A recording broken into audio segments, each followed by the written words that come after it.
Okay, going for a take. Take one. Action. We are going for a take where we get to take of those who work in the film and TV industry on a specifically chosen film and about their time in the business. Yeah, and today's take is on the insane new horror film Longlegs, and this is your spoiler warning. And in today's take, we're joined with Coronation Street actress Sydney Martin. Thank you for having me. How you doing? I'm doing really well. I'm very lucky to be here. Very excited. I love talking, so Well, that's what more good. could you want than to come and talk on a podcast? Thank you for coming on. This movie was quite something. I think it was great to bring you on as well to watch this because of your interest in like spirituality and tarot readings. Yeah. I just got a tarot reading done just now. Literally. Feeling a little bit shaky, but it's super fascinating. Yeah, exactly, because it was kind of touched into the supernatural and that there kind of wasn't necessarily like an answer for everything, and that it was kind of like, I know I'd seen a lot of things online about it being linked to like the Zodiac Killer and things like that. So no, it is an interesting one to go and watch, and I'm not a massive horror film fan, so it's probably coming from like an unbiased perspective of it braved me to go and watch a horror film. How much did you find it? Like, did you find it scary, or was it like unsettling? Like, what was your sort of general take off it? Do you know what? I was terrified first going in, went and watched it at night time, so I was a little bit scared. That's brave. Yeah, it was brave. But we were talking about this before, is that actually I think sometimes the fear of the unknown and closing your eyes is actually, that's a lot worse than just watching it and taking it all in. I didn't find it particularly super scary. There was definitely some bits where it's like, oh my god, that is terrifying, but I wasn't that scared, which is big for me because I'm usually terrified by horror films. So I wish I could say the same. I was terrified. I went by myself at like 9 o'clock at night, and I was watching it. And I don't do well with horror films at all. I jump a lot, and every moment I was like terrified. There was one moment in particular which got me, and it's when the doll opens her eyes. Do you remember it? That got me, and I looked around and everybody was dolls. Did you notice that they had an Annabelle doll in the background in one of the shots? they? Yeah. Wow. Like those old like. What's that called? Like a little Easter egg where they put in the back of a film. Yeah. I pointed that out to Matt. I don't think you saw it. I think my subconscious was like, don't look in the background. You There's don't a want doll. to see There's it. a doll. Oh. No, because the background was so like, a lot of the time there wasn't much in the background, so you was thinking something was going to happen there. I really like the use of color. How they did that. Like in the first opening shot, you've got this plain, dull white. Like even the green trees were like grey, and she was just wearing like a red coat. With her little yellow bows. Yeah. It was all very 80s, 90s, wasn't it? Kind of Sort of costume. innocent as well. Yeah. It creates Very that sort vulnerable. of Always the eerie- braids. Yeah. They love two braids, don't they, in a horror film? Two little. Oh Is yeah. that- Is that Orphan as well, where they've got like It's a the two terrifying braids? film. Oh god. Yeah. Horror films. I don't know why I do it. can't- to myself. I've seen so many horror films now that I'm just like Desensitized. A jump scare happens and I laugh because people around me are getting scared. There was a jump scare really because I was sat next to you and I shut myself. I was like, I can't remember which one it was. Nick Cage being like, Oh, I say the best jump scare in that was the agent knocking on the house and just getting in. Oh, when you get right at the beginning Yeah. of the film. Really? Like, it just instantly Straight like, to it. Do you know what? Straight to it, That like- one didn't scare me. I just went, what? I was Yeah, just we're like, going what straight is in. the, we're going Really, that straight it just in. began we're the going film. going for a take, going straight in. Yeah. yeah. That's what it was. I think in terms of the film, something which was quite important in that film was the sound. It was so quiet, yet there was so much going on. I think the way I wrote down when I was watching the film was the sound felt sensitive. It felt like anything could happen. There was an uncertainty to it. And for me, for it being a horror film with uncertainty, the two go hand in hand. Yeah, And well, it did its job. It terrified me. Yeah, it was. I feel like technically it was a very beautiful film.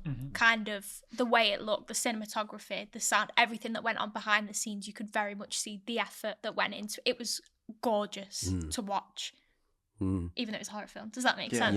Yeah. Yeah, like you're saying, the cinematography, like the way the cameras. I was looking into the cinematographer before. What's her name? Arochi. I don't know how to pronounce her surname. Lots of like shorts and stuff. So I wonder if him and Perkins. What's their first name?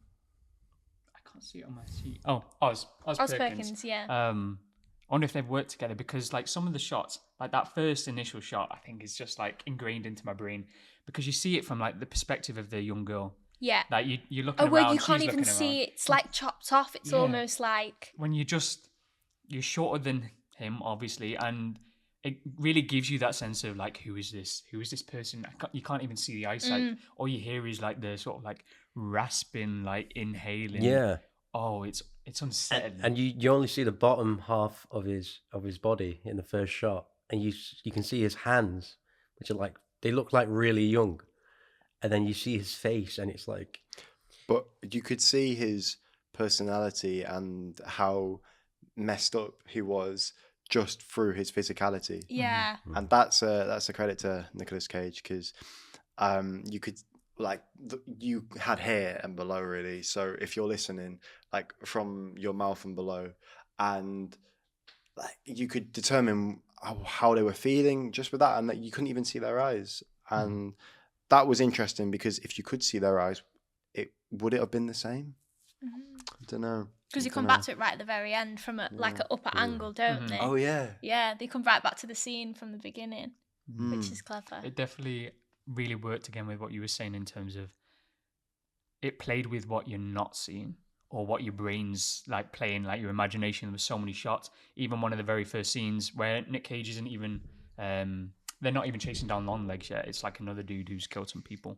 And she goes in and she's like hyperventilating, like sweat dripping down. Your heartbeat, I feel like in an audience, everyone's heartbeat starts like popping off as well. And there's all these like, I don't know, like plastic sheets, like something from Dexter, just on every wall, every doorway. And the light's like coming through them, and it kind of looks like there's movement going on in the background. So I don't know about you guys, but my imagination, my brain's like scanning. It's ticking, everything. isn't it? You're like, you see a movement, you see another movement, and you're just like not sure where this person is. And you can feel her adrenaline pumping through her and her heart pounding. Yeah. But her training just kicks in, just like steady locked. But you can feel that she's like having a near panic attack. It was incredible. She's great. I really really rate her. I thought she was fab. I think she's a very nuanced actor. I've never watched her in anything before, but I really enjoyed her performance. I was thinking when she was acting in it about her audition tape, because I was like, how would she have approached that audition with the sort of film that it is, because it's not your stereotypical horror film, really. It's not like, oh, there's going to be a load of jump scares. There's a lot more of a psychological element to it. Yeah. There's a really good film she's in called It Follows. I don't know. I think I mentioned it to one of you last night. Definitely recommend it. It's similar in the way that it feels like it changed horror for a while. It definitely doesn't like try and fit into a lot of tropes, but the idea is it's bizarre. But it's this demon that follows everyone around, and it gets passed on by having sex with someone. So it's a weird paranormal like STD. So they have sex with someone, and then you're not being chased by the demon anymore. But the demon doesn't run; it just slowly walks. So in every single shot, there's just someone slowly walking, and you don't know if it's the demon or not. And so it like plays on her like the same kind of intensity that she brings to this role. Wow, I think it's interesting because she brings so much subtlety to it. There was a lot of moments where you could see what was going on with her, but there wasn't much movement. Like you could see the fear and the trauma, and the way her character arc had changed through the film, to at the start being quite open to, I'm part of the police force. Or the detective force, FBI, part of the FBI, and then to the end of it, she just become this emotional force, where she realized that this was too big for her to deal with. Like this was something different to any other FBI case. There was something paranormal about it. She had like a sixth sense about her as well. Yeah, like she could just tell like something was wrong about that house. The knock on. Her agent gets blown his brains out. But you can tell like just how her character is as well, because her trauma that she's blocked out, that's sort of like formed her character and her personality to be quite like not like disengaging with people and like has like a barrier between her and others. Yeah. I was there was an interview with her, can't remember which company it was or whatever, but she was talking about one of the key lines for her in the film was when she talks about how she used to want to be an actress, and then the other younger kids she's chatting to was like, wow, and you became an FBI agent? Yeah. That's a big change. And it's like, yeah. Well, it made me think, because she mentions how some of her research that she did was looking into how trauma can change a personality. Yeah. And it can stunt some kinds of growth, or it can like promote like post-traumatic growth as well. And again, I was looking into my own background and stuff, and I'm sure like all of us do, where you look at past moments in your life and how they just shifted you. They were such pivotal moments, and they changed your trajectory for like ever after that. My mom says like several times, she's like, after this particular thing that happened to me, it was like, you just changed, Matt. Like I used to want to be a doctor and then like potentially a psychologist. And then I was like, yo, I'm an actor. I was so academic. And then I went this way. I find they come hand in hand with like psychology and acting. I Yeah. think if you don't go into one, you'll go into the other. Are you the same? Interested in like psychology? Do you know what? Someone come round to fix the boiler the other day, and I was just having a real heart-to-heart with him. He's a lovely guy. And he went, are you a psychologist? I went, no, I'm actually an actor. But I was trying to explain to him that I think kind of the way actors' brains work is that you look into the psychology of humans and how people think, or at least I know I do, is that I love people watching and things like that, and taking in how people deal with traumas and how they react to it. I think they often come hand in hand, and we're quite clued up about kind of both aspects. Not to the point where I could be a psychologist, but I find myself analysing people, not in a creepy way, but just in a way of... Same. I think it's a great way to create a character to think about, because everyone's got something wrong with them. Yeah. Like, I think and that's our little superpowers. Yeah, and that makes us who we are. But if you can like utilize that as a strength, I think it's empowering. But it's a great place to create a character, though. Like, I think it helps a lot. Starting just from human psychology. Yeah. So Ben, like in terms of that with the sort of psychology, how do you reckon like Nick Cage will have used that to create a character like that? I think when you look at the character Nick Cage played, it's so distant from him as a person. Yes. You'd hope. You would hope. Really? I thought he was quite charming in that. Yeah, really. But I think that you have that, and you have the way he manipulated, and that's the key word, is manipulation. Psychology and acting, it's about manipulation at the end of the day. And his manipulation, like they'd never met until the first scene, and they measured her heart rate. And I believe it got to 170 beats per minute. 176 BPM or something crazy. And that shows you that's manipulation.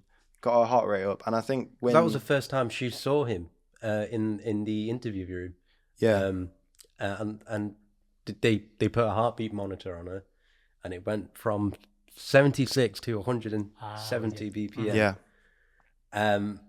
That's But that's like, it was like a genuine like fear like reaction. shows you how much he was feeling it. Yeah. Yes. It was very real. And they used the heartbeat in one of the trailers as well. Wow. Just Right. like, so her real heartbeat, her real reaction to seeing this serial killer that Nick Cage embodies. I don't know how you can do that and feel safe or whatever.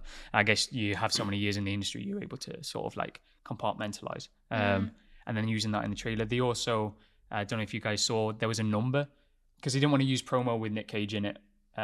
Because they don't want to spoil too much and reveal too much. So what they did instead was they made a phone number and just put it on a blank billboard across like America. And if you rang it, it just answered with Nick Cage like breathing down. Oh, wow. Just be like, before release, it was just like, I'm waiting. Absolutely not. And That's then terrifying. if you ring it now, like after release, it's like, happy birthday.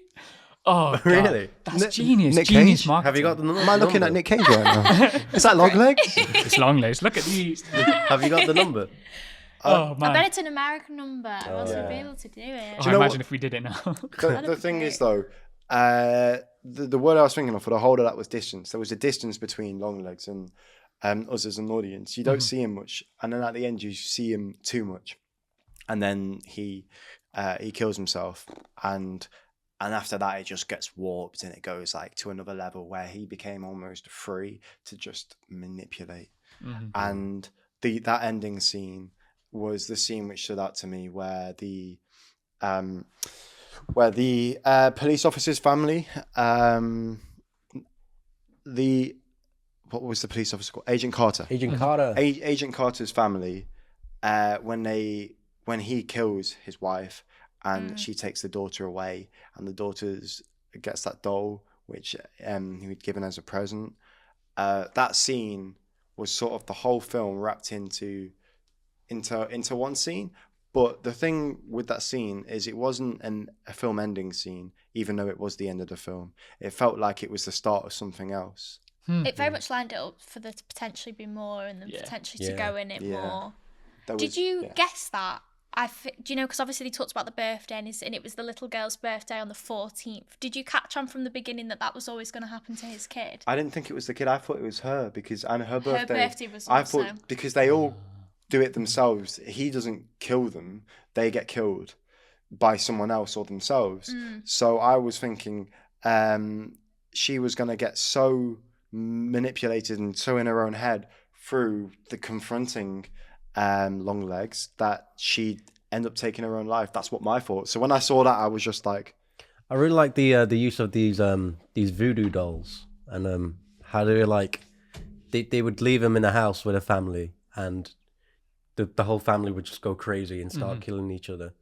I like that there was a scene where her mother made a deal with her because she wanted to save her daughter's life.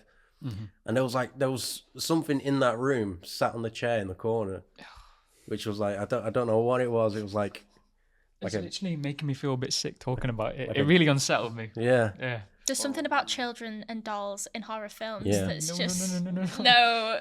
I watched a YouTube video on the real life Annabelle doll, and I had nightmares for way too long after that. But just to sort of sum up though, if you were to put into one sentence about how you felt about the film, what your take on it was, what would you say? Unsettling. Unsettling? Yes. Disturbed. I'm going to go with beautiful. And I know that. Beautiful. But I feel like it's a very aesthetically pleasing That is very true. film. I think they did a very good job Yeah. on that. And nuanced. Okay. Wow, beautiful and nuanced. What about you, Matt? You all gave single words. I'm trying to think.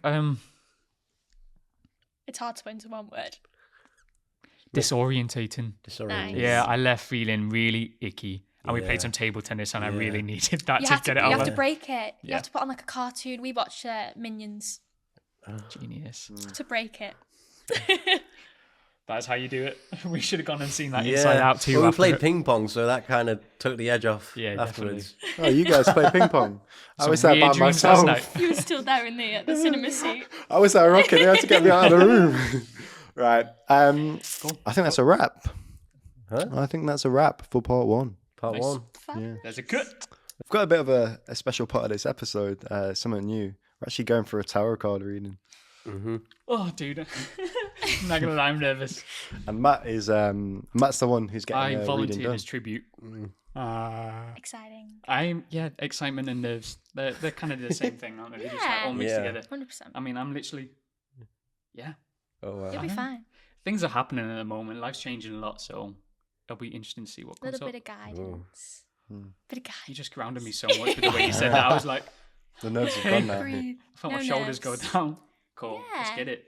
So, I got some tarot cards, and I'm not super clued up, but I kind of, when it comes to spirituality and things like this, it's going through quite a rough patch, and I feel like for me to turn to something that can offer you a little bit of guidance, it can be quite reassuring, even if you're going through quite a tough patch. But that's kind of how I fell into and I'm still learning about it, because there's so much to learn about when it comes to crystals, tarot cards, all that. So the first thing I'm going to do is get you to shuffle them. So this is just kind of put your energy, whatever that may be today. I'm awful at shuffling. I can't, when It's fine, people I do can't the impressive shuffle. little Dynamo. So where did you learn how to do this? So there was another girl in my class at drama school, and she had cat tarot cards, and I love that. And I thought, I want to get some tarot cards, and I literally just got some, and I've got a couple of little books at home. And just thought, why not? And I looked it up, and it was like there's so many different ways you can do it, but you can be a beginner in it. And it is just the sense of kind of your energy, and there kind of isn't really a wrong to it, but you can keep learning, and there's different ones, like there's different layouts that you can do. Oh, right. That's cool. I just thought, why not? That's going to be a shuffle. That was the shuffle today. Fabulous. So what we're going to do, where's the best place to do it? Try and move this stuff. So I'm just going to spread them like this. Okay. I'll just make sure they're the right way around. So they're facing you. So you're just going to, you're going to pick 3, and they're going to go left to right. So we're going to read them left to right. So whatever you feel's right to pick, and you're just going to drag them down because they're the right way at the moment. Okay, cool. So I'll pick 3 and I just drag them left. Yeah, like that, 3. It's just what you don't have to put too much thought into it. Just kind of the ones that you're drawn to straight away. Cool. Sort of thing. Oh, should I? That's fine. It can go into the middle. It doesn't matter. It's just kind of the order you pick them out in, because that's kind of the story that tells. So you can flip them Sick. all over in that order. Okay. Don't be scared. I'm excited. This It is the is feeling you exciting. get before you go for a take. Do you want to just do it bit by bit, or do you just want to do all 3 of them, and then we can read Let's them? go bit by bit. Okay. So do you want to do the first one? Flip it over. Yeah, let's do it. So what have you got? The 8 of Cups. Right. So I'm still learning the definition to them all, but so you've picked that upright. So when you're doing tarot card readings, they'll either be upright or reversed. Yours are upright, which they can have different meanings, but let's have a look. So 8 of Cups. I read it and it said nothing more can be done. And I hit like They do a have little bits on the bottom where they do it. So let's have a look. This is so freaking cool. It is really cool, and it can.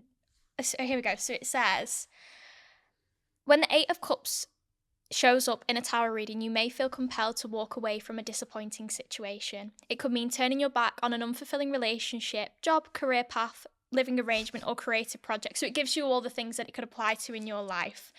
Something that once brought you a great sense of happiness can only bring you pain. You have invested yourself emotionally, but despite your best efforts, are disappointed. It hasn't turned out the way you would experience to, and you realise that you are no longer getting anything out of this situation. Now, the only choice is to put it behind you and move on with your life, even if it brings you great sadness to say goodbye. So that's your first one. So the order that we read it in, so the reason you do it left to right is because this could be now.